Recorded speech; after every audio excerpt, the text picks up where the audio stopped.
So we are here with one of our clients named Brad. Every Wednesday, we interview a different client from a completely different industry that is using NEPQ. Most of them are typically W-2 or 1099 salespeople, which a lot of you are that are watching us. And how are they doubling, tripling, quadrupling, sometimes even 10 times what they made before they started learning NEPQ? And what we're going to do with Brad today, Brad, you live down in Perth, Australia, just a couple hours here from Scottsdale? A couple hours? I am in Perth, Australia, correct. Yeah, so you live on the other side of the planet. The other side of the planet. It's about 6:40 in the morning in Perth on Thursday. You guys are like 18, 19 hours ahead of us here in the United States. So correct. We're gonna have Brad share the top 3 things that we trained him that took him from making around $6,000 a month in commissions. So this dude is making about $70-some thousand a year. Not bad, above average for sure as a salesperson. And then within we're talking 3-4 months, was up to past 20 and 25,000 a month. Now we're talking about $250, $260, $270,000 a year. So what are those 3 things? And we're going to talk about that today. And then Brad's going to give you some sample questions that we've taught him how to ask, and we're going to go over the tonality on how to ask those so you can apply those same type of questions to what you guys sell watching me here today.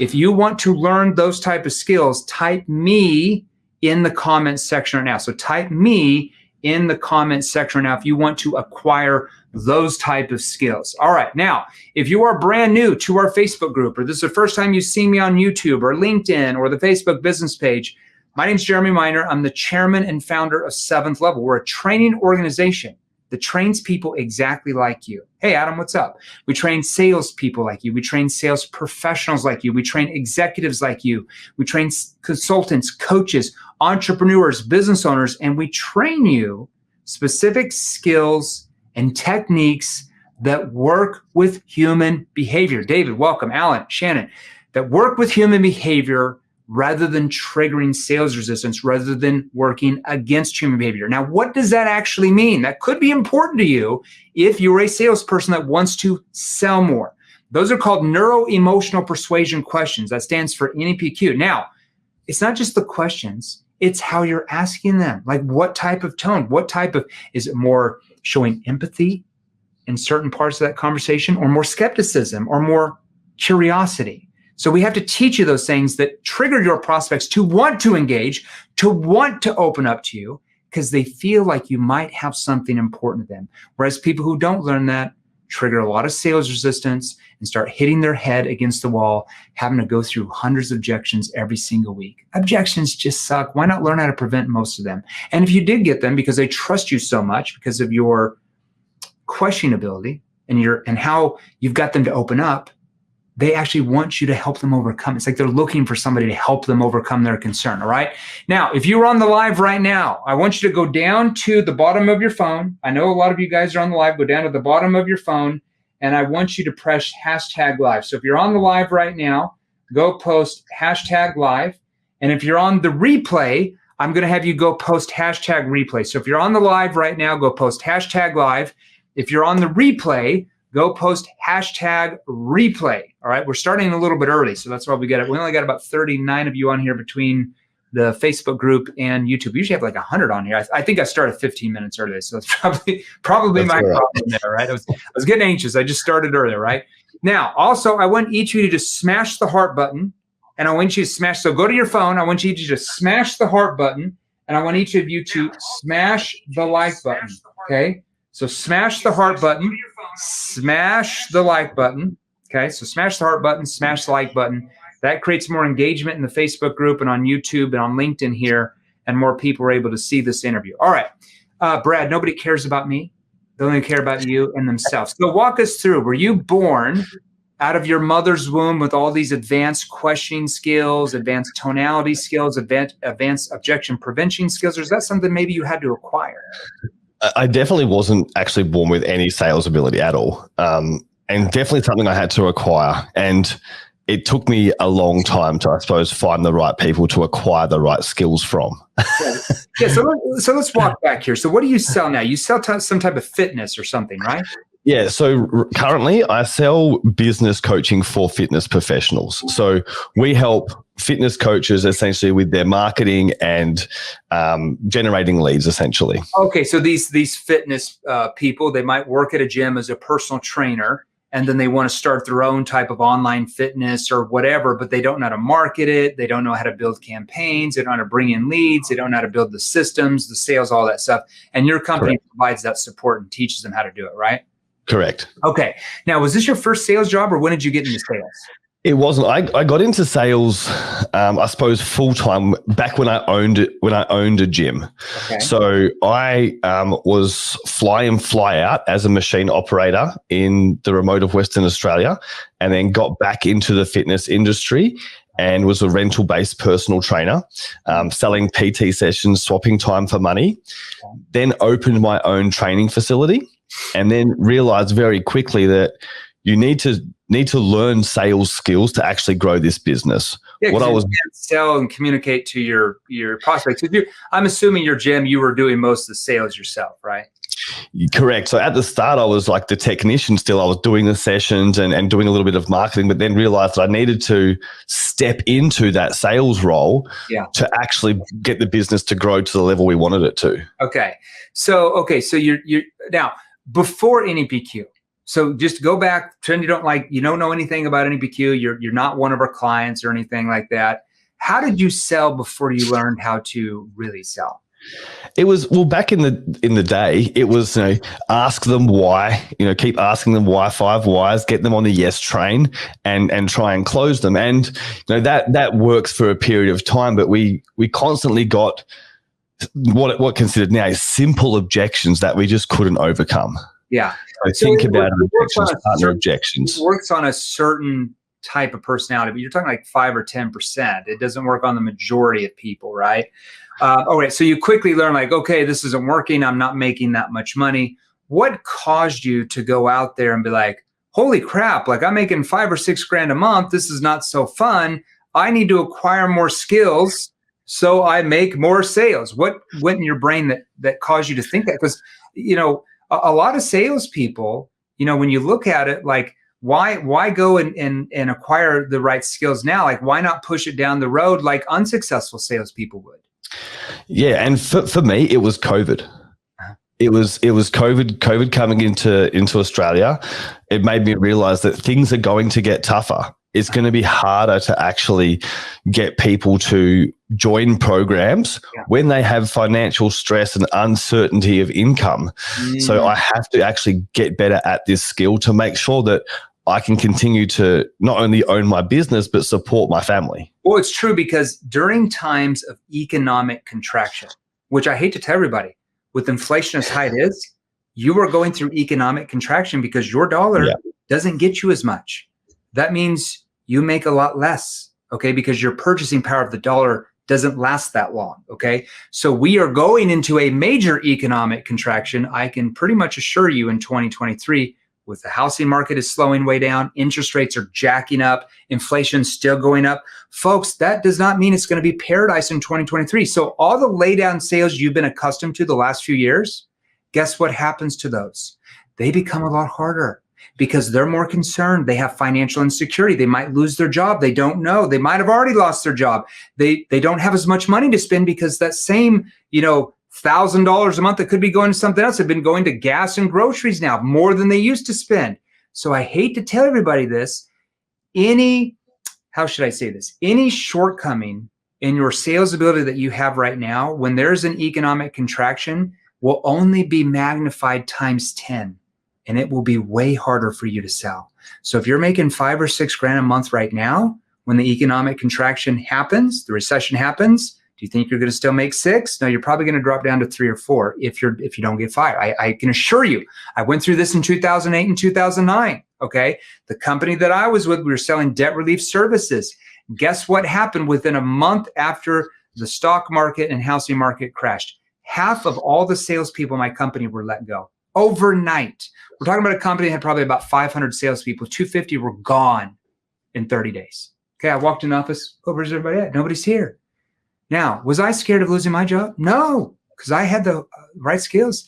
I was making the company, I was making them like $35 million a year in revenue, just myself. They're going to get rid of me. I'm going to be the last man out of there, right? And if I do, there'll be 100 other firms trying to recruit me. It doesn't matter, right? That's what acquiring the right skills gives to everybody watching this, right? If Brad loses his job today, if the business owner goes under, is Brad worried? No, because about 100 other companies will try to recruit him, or he can go to do a different industry and just pick up right where he left off and sell more. He doesn't. When you have the right skills, it doesn't matter if there's a recession, okay? And that year of the recession, so the year before the recession, 2007, I think I made about 780 some thousand in commissions. Guess what I made in 2008 I did, because really 2008 was the start of the recession. It happened kind of in November, like, October, November. So 2009 was really when SHIT hit the fan. Well, 2009, I almost doubled my commissions. I made a little bit over 1.3 million. Is because I kept acquiring more advanced skills. While everybody else was getting their incomes chopped in half, like the average salesperson in my company, when everything was going really well before the recession, was probably making 100, 110 grand a year, but it got chopped in half because the same selling skills, they were getting the laydowns. They couldn't get the laydowns because there just weren't any laydowns. Okay, I can assure everybody it's coming. Go ahead. Yeah, so and we through COVID, lots of gyms around us were closing down, and we added $160,000 worth of revenue during COVID when we essentially couldn't operate other than in my garage at my house. Yeah, and there's gyms closing around the corner. Yeah, 100%, right? That's because you had the right skills. You acquired the right sales skills. Had you not acquired those skills, where would you have been? Well, I think we would have maintained the clients we had, but coming off we were training some people for free because they'd lost their jobs, and we wanted to work on some goodwill and things like that. But we would have definitely been hurting when we came out, when we had to start paying rent and all those things again, because they were obviously all held during COVID for us. So the back end of it would have been a lot tougher. Would have been very tough. All right, so you get into NEPQ. So you're like, hey, how did you even find us anyway? So I actually got connected up through my business coach to Matt Ryder. Okay. We did a little bit of work together, and then you actually had one of your live, I think it was a 3 or a 4 day event. Okay. That I attended. Okay. So I joined NEPQ, I think it was 3.0. I jumped straight in. Okay. And then within a couple of weeks, I reached out to Matt and I was like, get me in the inner circle. Like, how do I do it? I looked you up right before you joined NEPQ 2.0, because that's like that's the first level course that, that's not the advanced NEPQ 3.0. I think that's the 11-hour virtual course. That's the one you got in. I looked you up right before. Yeah, there you go. So then you were like, hey, I want to get into like the advanced of the advanced. You got into the advanced inner circle. And tell us what changed for you. You started learning from us in Advanced Inner Circle, because I'm the one that trains that along with Marco and Matt, some of our other trainers, besides the virtual training platform, because that's the big daddy. That's like the 33-hour long one. What changed? The big one for me, first and foremost, was the commitment to get better at sales. So for me, the coaching calls that you ran were at 3 a.m. in the morning. So I was up at 3 a.m. Yeah, in Australia. 3 days a week for me. To get the calls out. I'm like I'm like the 3 hours behind the rest of Australia. So that was the biggest thing. It's like, first and foremost, like the commitment to get, okay, I need to acquire these skills to get where I want to go with my career. And then from there, it was just the way that the questions were being taught to me and how to ask the right questions that were really simple to actually go and apply. Because it's one thing to learn it, but you don't get paid to learn. You get paid when you actually go and apply the learnings. And let's talk about some things we trained you. We won't give them everything. We'll just give them a little nibble, little hors d'oeuvre, okay? Let's talk a few of those things that took you from making $6,000 a month to now 20, 25 grand a month consistent every month, because you're making 4 to 5 times what you're doing. Has your life changed somewhat financially? It definitely has. It definitely has. My wife's not working anymore, and we have a couple of in the last 6 months, we've bought 2 investment properties. So things have definitely changed. Okay, so it's possibly a good thing to acquire more advanced skills so you make a lot more money. Just definitely. Going out on them, possibly. Yeah. Okay. Maybe. Okay. Now let's talk about. So when you were selling these, when you had this, you're working for this consulting business that goes in and trains these gym owners how to scale and all that kind of stuff with systems and marketing. How did you like give us an example of a connecting question that we taught you when they book on the calendar, right? Because I think you get inbound leads, right? So they correct. So we're all inbound leads, and the biggest thing for us, like in the connection phase, is getting them aware of what they've actually booked in for a call for. Yeah. Okay. So give us an example of a connecting question, because there's usually, for your industry, there's about 3 or 4 that we would ask, but maybe give them an example of one. Yeah, so for us, we use a fairly simple one. So it's like, it looks like you booked in on the calendar today to chat about possibly getting some outside help with, generating leads and getting some more clients. Yes. Now, see, this is really important. So instead of Brad getting on there like most salespeople, and let's say they're on Zoom for an inbound lead or even an outbound lead.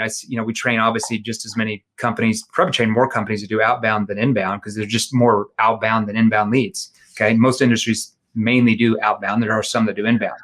Okay, so most people get on the call like, hey, all right, hey, how you doing today? Oh, you're doing good? Oh, awesome. Where do you live?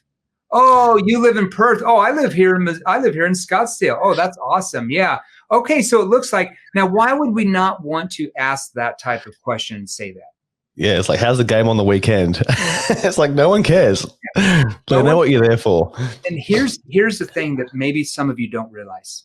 Think about it from the prospect's point of view. Every salesperson that's ever tried to sell them anything, from a vacuum cleaner, which I just bought one from one of our clients last week, a Rainbow, it's actually awesome, to a car, to a house, to maybe cybersecurity software at their company, whatever it is. What's the first thing that most salespeople say? How are you doing today? Where do you live? Where are you from? Your prospects know that you are genuinely not interested in how their damn day's going. It's not authentic. Even if you really want to know how their day's going, your prospect doesn't believe you. Why? Because every salesperson who's ever tried to sell them anything says the same thing. So when you sound like everybody else, guess what the prospect does? They treat you like all these other salespeople. And is that something you want to be treated like? Probably not. So we want to be different. We want to trigger curiosity. We want to tie in the reason why they booked the call or responded to an ad to the end result. What Brad just did is he started getting them to think what? Results-based thinking. That's from the very start. Okay, so, all right. So, hey, Brad, can you hear me? Can you see me? Okay, good. All right. So it looks like, I was just reading. It looks like you booked on the calendar about looking at possible outside help, like in your systems and your process and your leads to really scale your fitness business, right? See, remember, Brad's not selling them the thing. Everybody watching me here, you're not selling them the thing. He's not selling them a training program that teaches them how to run the business. He's selling them the results of what that program does for them, which is for them to scale to make more money. That's what he's selling. Okay. If you're selling life insurance, you're not selling them a policy. You're selling them the results of what that policy does when one spouse dies and the family members are financially protected. That's what you're selling. Okay. You're not selling them a Lamborghini, right? You're selling them the results of what that Lamborghini does in their brain, which is to give them more status among their neighbors and make them feel better about themselves. That solves an emotional need. See, it doesn't matter what industry. We train every industry on planet Earth at this point, except underwater basket weaving. We've not cracked into the underwater basket weaving industry yet. Brad, if you know any connections in the underwater basket weaving industry, let us know. It's the only one we haven't cracked. I digress. So Brad, what does that connect? When you ask that question, what do they just automatically do? It opens them up straight away because we understand what they're there for, and it keeps them engaged. Like so often I've jumped on calls in the past, and by asking and going, oh, how is your day? You're off track so far from where you want to be. Yeah. That pulling it back is like, oh, now it's time to be sold to. Yeah. Because what if they go off and waffle for 2 minutes about how their day's going? Correct. That's not helping you or them. I promise you. And it does not make them want to buy from you. People don't buy from you just because they like you. They buy from you because they feel like you can get them the best result. If they like you, that's just a bonus. You love grandma. You're not necessarily going to go buy from grandma if you could buy from somebody that's going to give you a better result, right? It just makes sense. All right. Let's go into, there's other connecting questions to your industry and others, but we don't have time. What's a good situation question we've taught you how to ask to find out their real situation? So for us, the situation question like that we generally go to is trying to find out who they're trying to work with. So it's okay. Can I ask what type of person do you actually work with, and what services is it that you offer them? Okay, and you want to find that reason out. For what reason? Why do you want to? So for us, we want to know if they're like a rental-based personal trainer or if they're in like a gym or a franchise facility. So that'll give us. Yeah, there's other situation questions you ask after that. Obviously, for every industry, that we train all that in our virtual training platform. Correct. That'll be one of your first ones. You're probably asking them like, okay, because don't you help them like generate leads for their business too? Yeah, correct. So the one we're going to. So you mentioned what type of like price point, just so I can get a better understanding, is one, because we also know where they're at. Yeah. And then you mentioned marketing a little bit earlier. Can you tell me a bit more about what you're doing at the moment to generate leads for your health and fitness business? Yeah. So what are you doing? Like, walk me through. Can you walk me through what you're doing to generate new leads and new clients? Just so I have a background of that. Well, we do this. Yeah. So perfect. All right. Now, problem awareness question. So once you help them and you understand what their real situation is, you then got to start building a gap, right? From where they are compared to where they want to be. We do that in the problem awareness section. All right. Now, what's one good like problem awareness question that we try to ask? So for us, generating leads is generally the biggest issue they have. So you've been marketing through Facebook for 3 years. Do you like the results that you're currently getting doing it that way? Yeah. So you've been using Facebook ads for it with that type of cost that you broke down for me for the last 3 years. Do you like the results you've been getting? So you can even pause there a little bit more verbal pause there would typically open them up. Now they're going to say yes, no, or maybe, and then you take them down. Excuse me. You take them down like a funnel, depending on like, oh yeah, I do. Oh, what do you like about it? What do you enjoy? If they don't, oh, hold on, you don't sound very sure about it. What don't you like? And then we clarify and probe off that, which we teach all that in the virtual training courses for each industry. Now, solution awareness question. Once we help them build a gap, because there's more problem awareness questions after that you obviously have to ask. There's things you have to say, clarifying, probing questions. Once we help them see the gap, we then have to help them see what the future is going to look like once all these newfound problems are solved. That's a solution awareness question. There's many solution awareness questions we're going to ask, but give us one example. Yeah. So first, let's say we jump on a Zoom call, Jimmy, myself, and the team, we're mapping out, what we do.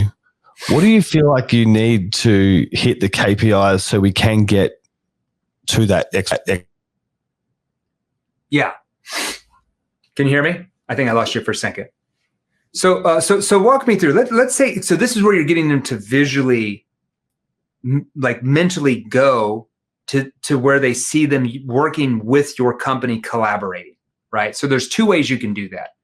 Okay, so let's say that we had you come in to the offices. We're setting down, in the boardroom, if you can picture that.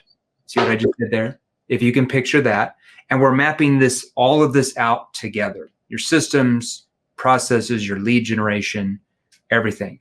What do you feel is the most important thing that you're going to need to make sure that you're really able to scale like our other clients are doing? What's the most important thing you want to see? Well, I want to see this. Okay, but hold on. Why that? Right? See, then you're clarifying and probing. Now, why do we want them to get them to visually see them coming into our boardroom, them getting on, Zooms with the team to design that? Why would we want them to see that? Well, we want them to really understand what their future can look like. Yeah. Where they're at, because a lot of people, especially in our industry, they don't even know what that could potentially be for them because they've never been there before. It's been such a struggle to even get where they are currently. Yeah, 100%. Now, there are several solution awareness questions we ask after that really they're there to convert. Okay, you have to learn those too. You can't just ask that one, but they're just going to buy because I asked them that one question. Okay, now after we get them to see what their future is going to look like and they feel it. Okay, that's important. They feel what the future is going to look like once these newfound problems are solved. They didn't even know they had before they got on this call with you. What's a good consequence question that you ask that rips that away from them, that causes them to have to defend themselves on why they have to change now? Yeah, definitely. And so let's say, Jeremy, if we jump off this call and you keep doing what you sort of currently be doing with lead generation and marketing for the next sort of 12 months, where do you sort of see yourself rolling into the end of 2023? What does that look like for you? Yeah. So what happens if you don't do it? Because there's always two sides of the coin. What happens if you don't do anything about this? You keep advertising the exact same way that you've been. And like you'd mentioned, your sales keep stagnating the next 3, 6, 12 months. What happens to your company at that point? See, that's a consequence question. See how that works? Now, how do they respond when you ask that question? Well, quite a lot. They're like, oh, I have to make change. I know my business won't survive if I keep this. Why look at changing now? Like, why not push this down the road like unsuccessful business owners would? Well, the reason why I've got to change is because of X and because of Y and because of Z. Why would we want to say that? Well, the thing is now that they're going to tell themselves that they need to join the program. They need to move forward. Yeah. Okay, but why look at doing this now? Like, why not push it down the road like unsuccessful companies would? See, they don't want to be like the unsuccessful businesses, right? If you sell to a business, okay? If you sell to an individual, you would talk about people, right? Depends on what you sell. Okay, now we don't have time to go into your presentation and how we structure that. That's all in the virtual training courses, Advanced NEPQ 3.0, Inner Circle, all that stuff. What's a good commitment question we've taught you how to use? Well, I think the biggest one, like is it's possibly time to make a change then. Yeah, so time to make a change possible. It's a probing statement there. Yeah. Correct. Yeah. So that's when we tend to push on a lot, because that's people in our industry. They're ready to, I suppose, once we get them to this stage, they're ready to move. Yeah. Do you feel like this could be the answer for you? I feel like this could be the answer for. Yeah, I do. Okay, but why do you feel like it is though? Well, because of this, because of that. Well, but I'm not sure if I have the money. Well, money aside, why do you feel like it would though? But money aside, like what specific parts of what we went over do you feel like is going to scale you the most? Well, the thing that I really like that's going to scale me the most is this. And then you go back and help them overcome their money concern if they have that, right? But at least they've already told themselves why they have to change. And if they tell themselves multiple times why they have to make a change, how it's going to feel when they make the change, oh my gosh, like the consequences if they don't do anything, and they still give you a money concern, you help them overcome it, guess what? They go out and find the money. And it's funny, like ever since I've joined like NEPQ, like it's the only time I've been thanked for taking someone's money. Exactly. Right? Why? Now, why is that? Well, I think it's because obviously we've helped them see the outcome we can get them by working together. See, what we train all of you watching us here is we train you how to work with human behavior where the prospect you're talking to doesn't feel like they're even on a sales call. Doesn't feel like when you knock on the door that you're trying to sell them. Doesn't feel when you're in the home that you're trying to sell them. Doesn't feel when you're in their office trying to sell. They don't feel like you're selling them. They quite literally feel like they are thankful that you're allowing them to give you their money to solve their problems and get them the results they want. They thank you for that. Who on here wants to acquire those skills where your prospects are thanking you, not trying to run away from you? How much more money will you make once you acquire those skills? Brad, any last words of advice for everybody watching this? Like if they're brand new to sales or maybe they're a vet, any last words of advice? I think like you need to commit some time to actually training yourself and upskilling if you really want to get involved in sales. If you want to make more money, right? Like it's not one of these things that you can just like, it's not a hobby. Like to be the best and actually make the income you want to make, you need to treat it like an actual job and spend time in learning the right skills so you can have the income that you want to have. Yeah. Yeah, 100%, Brad. And look, everybody watching me right now, because we got 50 some of you on here between YouTube and LinkedIn and the Facebook group. Small audience. I think I just started too early. Sorry, Brad. Usually we have like 100 people on these lives. Sometimes I'll go live on IG and TikTok. We'll have probably like 600 to 700 compared with all those. So, all right. So if you're on here and you're a sales professional or a consultant or a coach or an entrepreneur, and you want to acquire those same skills that Brad's talking about that took him from $6,000 to 20 to 25 grand a month pretty quickly, realistically, okay? You want to acquire those skills like thousands. Brad's not the only client we have, folks. We have thousands of testimonials like this. In fact, we have almost 11,000 testimonials in the last 2 years. Anybody know any other sales training companies that have 11,000 testimonials in 2 years? I didn't think so. Even companies that have been around since the 70s, we have more testimonials than they have, and we've been around for 3 years. There's something to that. There's a reason why Inc. magazine ranked us the fastest growing sales training company back to back the last 2 years. Not us saying it. That's Inc. magazine saying it. You want to acquire those skills like thousands of salespeople are who are in the same industry as you watching me right now. Same exact industry that are making 2, 3, 5 times more than you are watching me right now.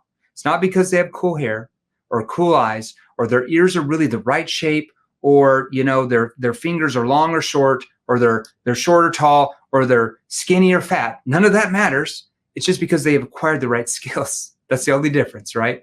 So you want to acquire those same skills. You want to start making your first 10 grand a month in commissions with what you sell now, your first 15 or 20 grand a month in commissions, what you sell now. Or let's say you want to make 30, like Brad's about to get to, or 40 grand a month in commissions every single month in your industry. Message me directly right now. So if you're in the Facebook group, message me directly. If you're in the Facebook business page, message me directly. My Facebook, message me directly. LinkedIn, message me directly. YouTube, post hashtag NEPQ, hashtag NEPQ. Now, if you guys can't figure out how to message me, because you're an old dude like me, you don't know social media, in the comments, post hashtag NEPQ. Either myself or one of my surrogates, stunt doubles, will message you back and we can give you some different training options if you want to acquire those skills to make that type of money. All right. And you can also join our free Facebook group, salesrevolution.pro. So if you're on LinkedIn and YouTube, go to salesrevolution.pro. I'll have somebody post here on our team, salesrevolution.pro. Brad, thanks for being on, my man. Tomorrow we will be going live at 6 p.m. Eastern for a Q&A only in the Facebook group. Make sure you join the Facebook group. Brad, love you. Go get some sleep out there. Hey guys, if you enjoyed these, here's another you can watch right over here, Join our free Sales Revolution group. Click the link below, join us, and we're going to help you. Thanks for watching. We'll see you real soon.